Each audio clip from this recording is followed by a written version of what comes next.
Welcome everyone to the Poker Media Australia PMA podcast, our third episode. Great to be here. I'm your host, Ben Blaschke, Managing Editor of Poker Media Australia, joined of course by my co-host, as always, Landon Blackhall. Landon, what's been catching your eye this week? Oh, well, not so much what's been catching my eye this week, Ben, but tell you what, waking up to the news this morning, just after 6 a.m., quick look at my phone, and lo and behold, the news that many of us, I think, have been waiting for, the announcement regarding the WSOP in Las Vegas. Spoiler alert, it's not happening for now. Oh, no real surprise. I mean, how could it? There's no way they could hold it in May.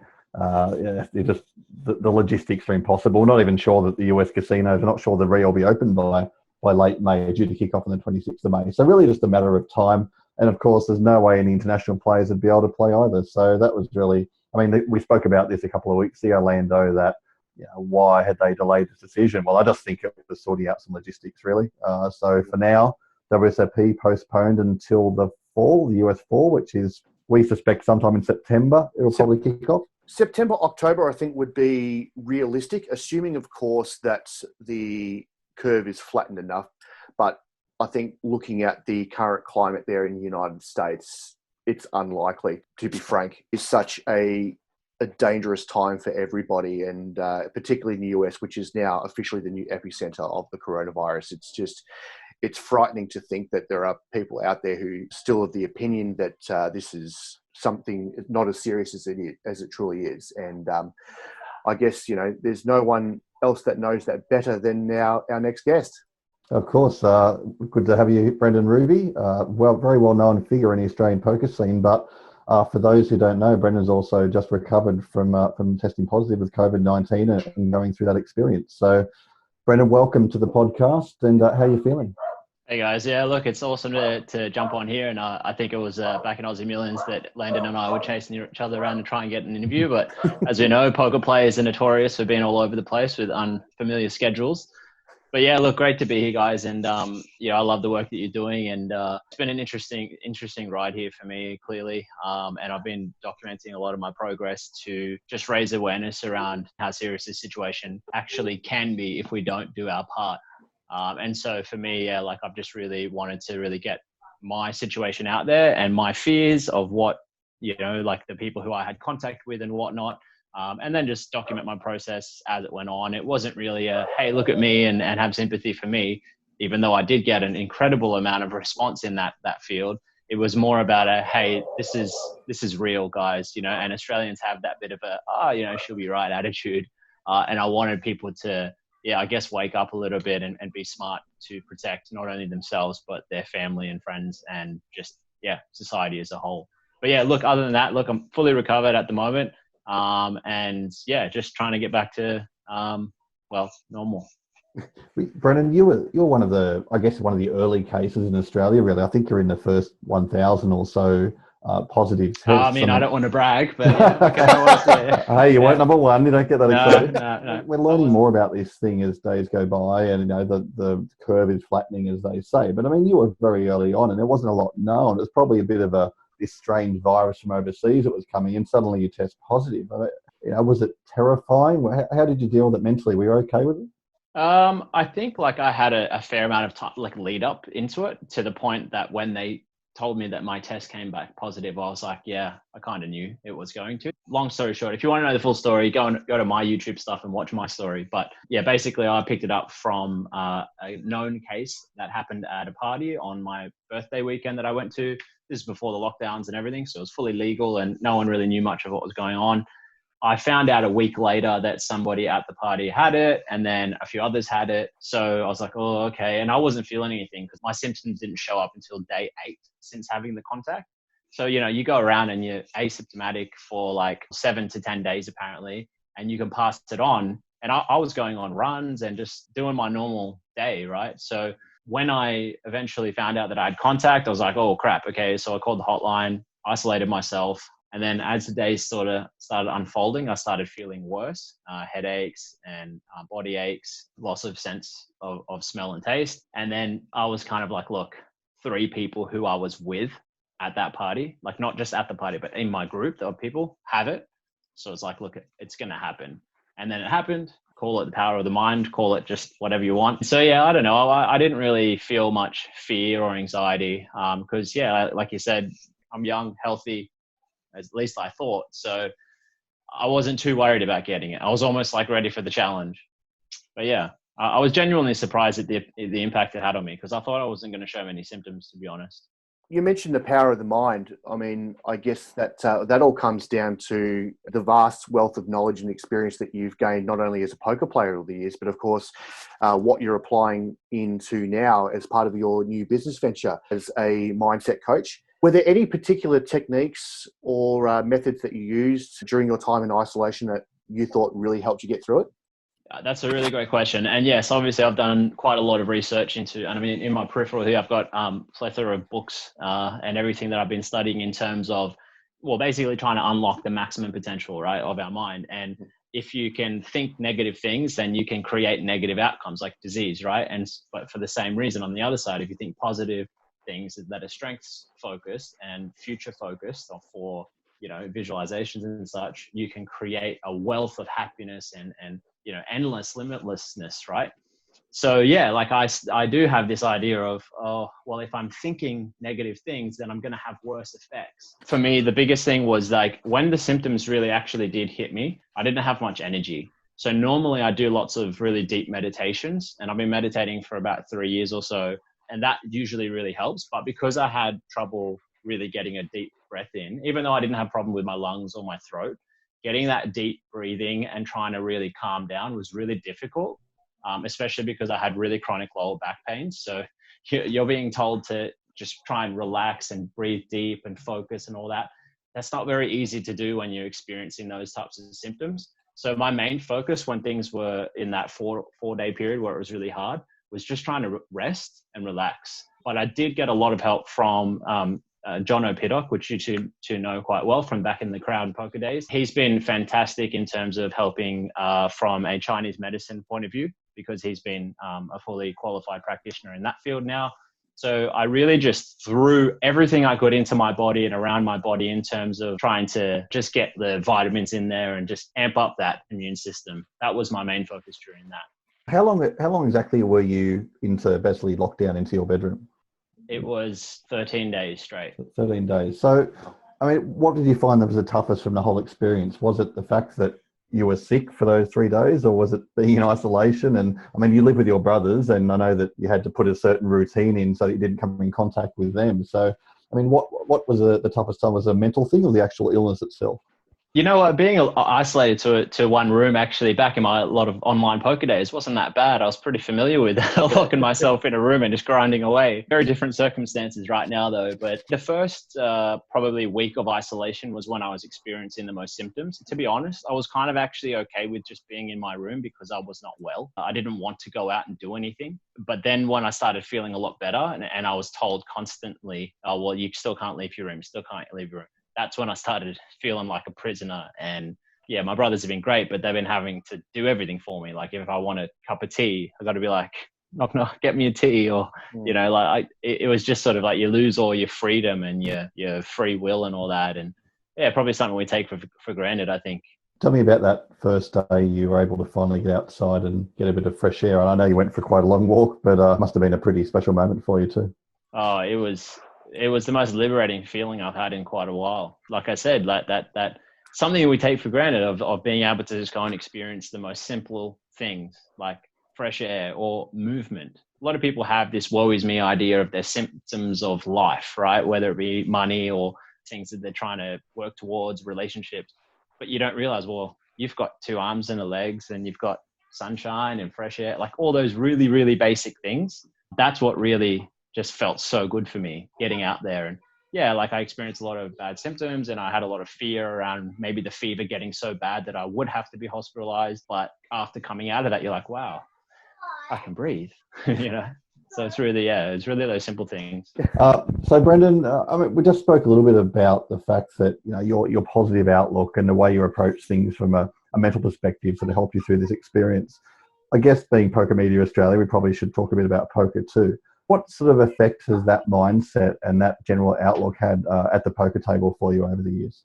It kind of, if you do like look at it like it is a poker game. I mean, I've always referred a lot of the work I do with poker and life and how they pretty much are the perfect analogy for each other. Because in a poker tournament, you have to practice patience. You have to practice mathematics, taking risks and all that. And you have to practice being creative. All these different like skills that you develop in a poker game are directly applicable to life. And I really encourage that with people I work with and myself. So yeah, so when you have this experience where it's such a challenge, it's a lot more scary. Trust me, I've had a lot more fear in the last 2 or so weeks than I've ever had in a poker game, even if it was for tens of thousands or hundreds of thousands of dollars. But I think the biggest thing is just that patience and really just trying to slow things down, because we've always been so fast with everything we do. Now we're being forced to, even if you don't have the virus, right? Everyone's forced to slow down and stay in isolation in their houses at least. And I think in that time, it's such a great opportunity to really slow down and really look at those simple things. And some people are maybe doing it, some people aren't. I don't know. It's up to you. It's your life, right? You got people who maybe want to stay inside and binge on Netflix all the time. Sure, if that's what you love doing, that's great. But I would encourage you to like have a balance of, okay, let's do some Netflix watching. Let's also reflect on my life, where I'm at. Maybe I lost my job. What does that really mean? Do I even like that job? Now I'm stuck with my partner in the house. Maybe the true crux of our relationship is rising to the surface. Maybe we have a good opportunity to work on that. Like whatever it might be, this is the time. This is the time. We've been blessed with this time, I think. But if you've got the actual virus, it's different because you've obviously experiencing a lot more than just the symptoms, but the fear as well. And the fear of what you might be passing to other people and everything like that. That was scary for me. Now, I wanted to touch on on your last point there when you're talking about priorities in life and things like that. Not to say that, of course, poker is no longer an important part of your life, Brendon. It's, of course, it's led to not only your success on the tables, but also so much within life, particularly over the last 3 or 4 years or so, and especially this new venture with your life coaching. And in a way, it's really helped you shape what you've become, and especially, how savvy you are in business. But do you think that poker has perhaps taken a backseat to everything else that you're doing now? Yeah. Look, I mean, I think poker kind of took a bit of a backseat for me many years ago. Probably more so in the last 2 years, because I went full time with my studies to really get the degree done, and I was just loving all the learning I was doing. So I think now, like, yes, I love poker still, and I think that it's something I probably always will. But for me, yeah, it's more about keeping poker more like 10, maybe 15, 20% of my life, and the other work is more like 50, 60% of my life in terms of my professional life anyway. Because what I love about using all the skills that I've acquired from poker is that it's not just poker I can help people with, because I've done coaching with people for a good part of 7-8 years now with poker. And over the years, it got more and more about the mindset and less about the strategy, because now there is a plethora of information on the internet where people can sign up for $50 and get an influx of information on how to play proper GTO. Like, there are people out there who just started their poker career in 6 months, and they probably know more than I do about GTO. But to know it and implement it are two completely different things. Like, Ronaldo can teach you everything about playing football for your whole life, but will you be able to actually perform it?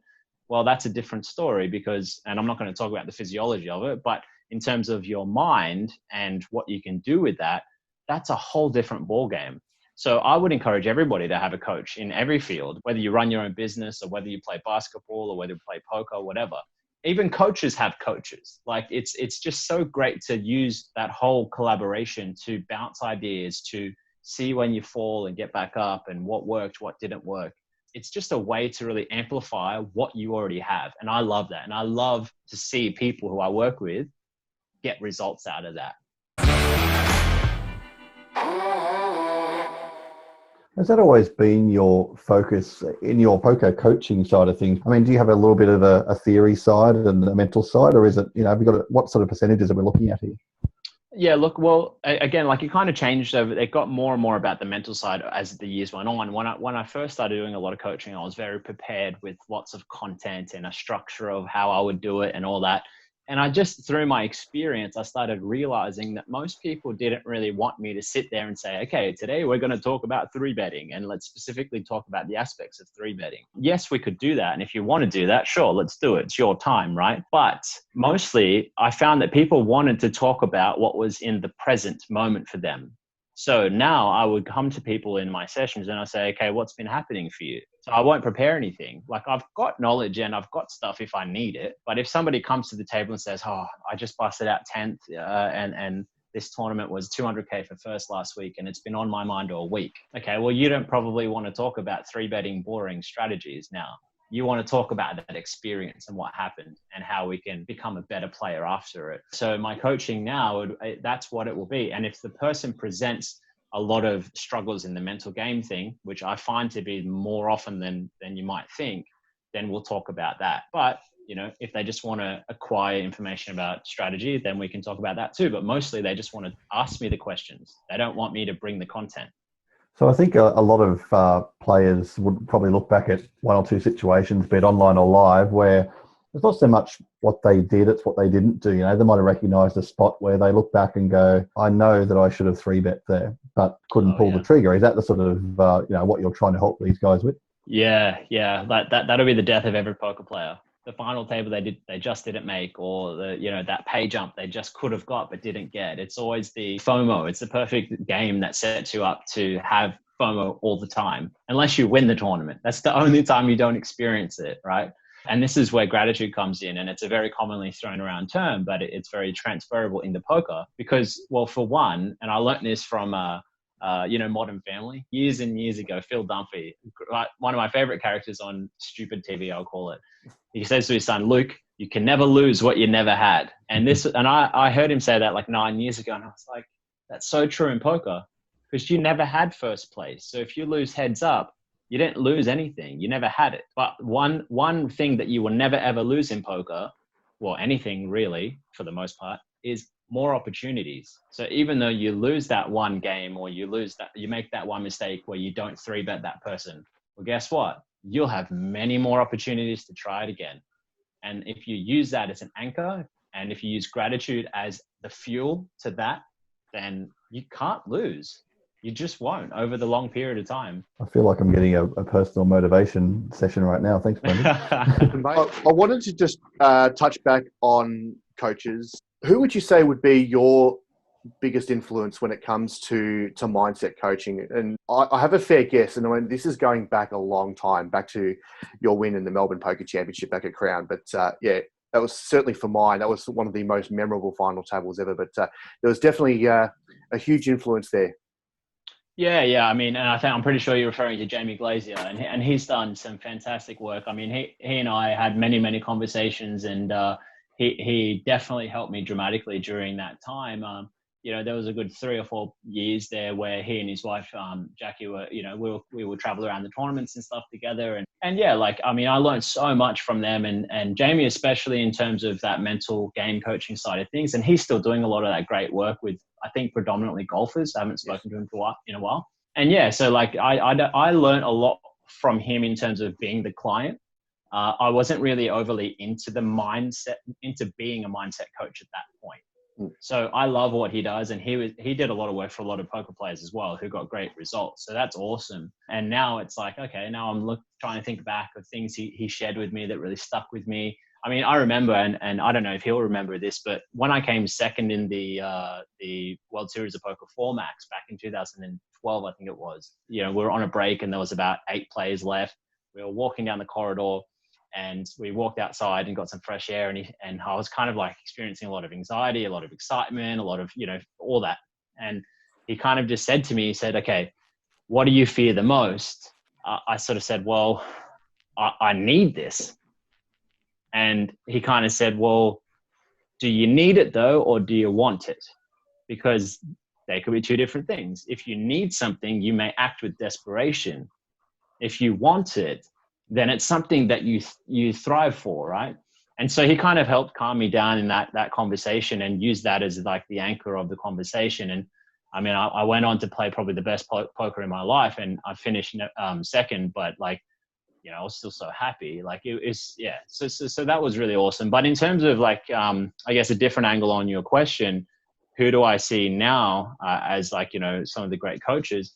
I really love to research a lot of the deep psychology behind coaches. So people like Jordan Peterson, even Russell Brand. I've been listening a lot to Wim Hof.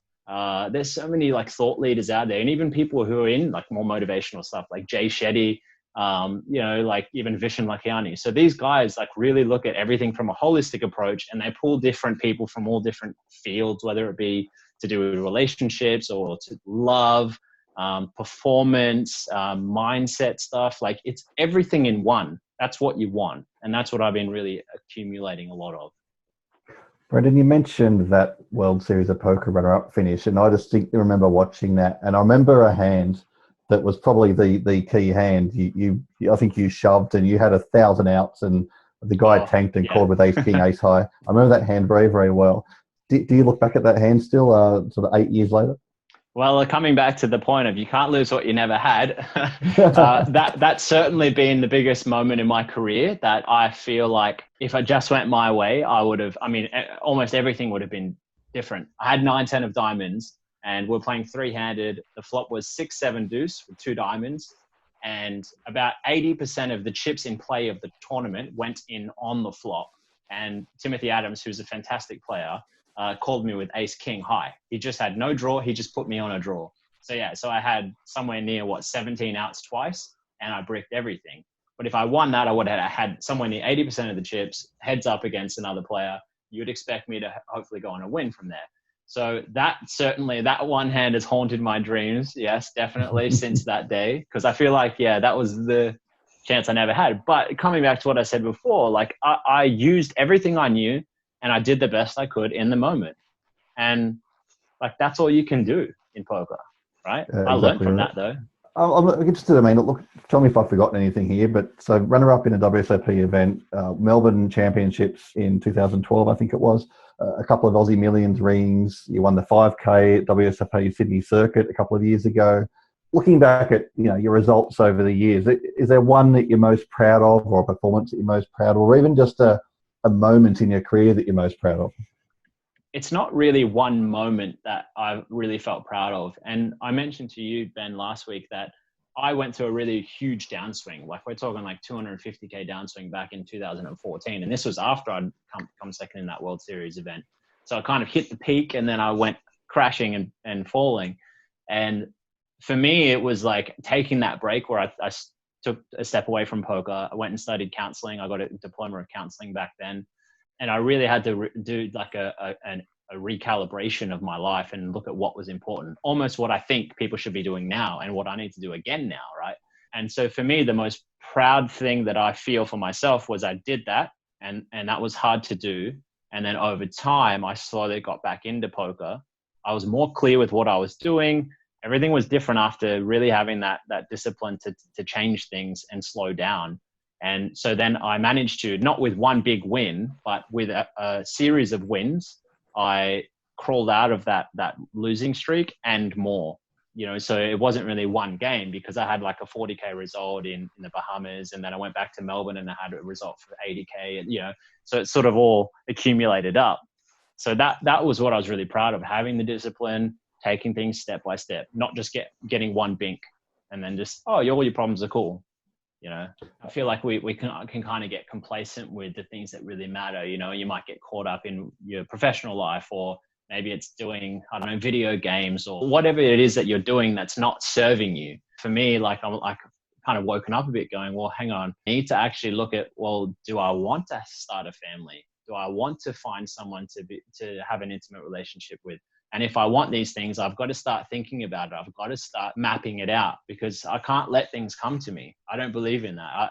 Sure, things can come to you, but you won't be ready for them. So I do a lot of things like visualization, meditations, journaling. I write music, and in that, I find ways to express what I want and then pull it back. It's quantum physics. This is the whole idea of The Secret movie that came out years ago about, if you have a powerful thought about what you want, the universe will send it back to you. So I've been doing a lot of that now in my life, and I'm going to continue using this time to look at what's important and try and attract that towards myself. Well, what other advice would you give to those people who are unsure as to what to do, or if they are feeling more anxious or more depressed through what is very much a challenging time for all of us? Well, it's kind of similar to a poker game. Like people get lost between that, fear or panic. And if you get comfortable with the idea of fear, i.e. turning around and facing the fear, right? Facing the demon, you become stronger and it becomes easier to deal with. So if you embrace it and think, well, okay, the fear actually serves me. Maybe you feel your heart rate rising, maybe your breath shortening. Well, that's awesome, because that's your body telling you something. That's your body preparing yourself for battle. So if you're in a poker game and you are in a very high equity moment and you're feeling all this stuff, what tools do you have to slow that down? And for me, it all comes back to breathing first and foremost, because that's the physiological part of it. And that's why recently I've been really getting into the Wim Hof, Iceman deep breathing stuff, which is incredible. And so when you can do that, and when you've done the work pre-game, the meditation stuff, and you come now, then you've got it's almost like muscle memory to be able to take those deep breaths when you're feeling everything come up, and then you can slow things down, right? From the things that I've experienced and learned in terms of what's going on now, don't take this for granted. This is a gift for a lot of people, and we are going to, as a society, experience heartache because, of course, there's a lot of lives that are being lost and a lot of pain. But like anything else that's ever happened in history that was painful, society got better after it. People got stronger. We became more connected. That's what needs to happen. We need to take this, look at it from a point of gratitude. Okay, what can I do? Not what can't I do?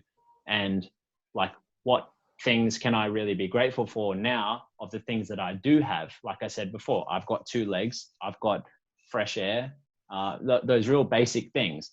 Not like, oh, I don't have a job. I don't have money. When am I going to get money? Because that's panic, right? So we don't want to make the fear go into panic. We want to face the fear and use our tools, like I said, with slowing things down to make an assessment over it.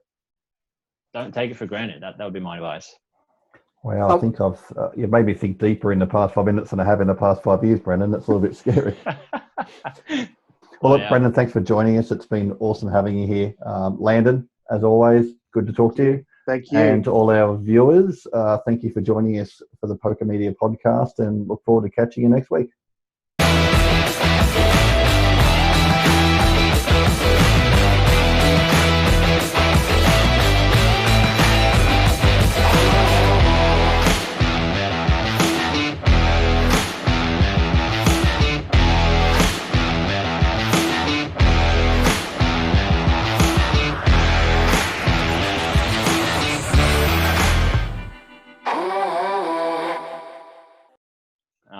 I'm going to have to change the theme music to this podcast. It's going to have to be some sort of, I don't know, sitar or... Could you cut to someone walking on a beach or something, a beautiful sunset? I'll let you guys figure it out. Yeah, that's Landon's area, the sunset walk.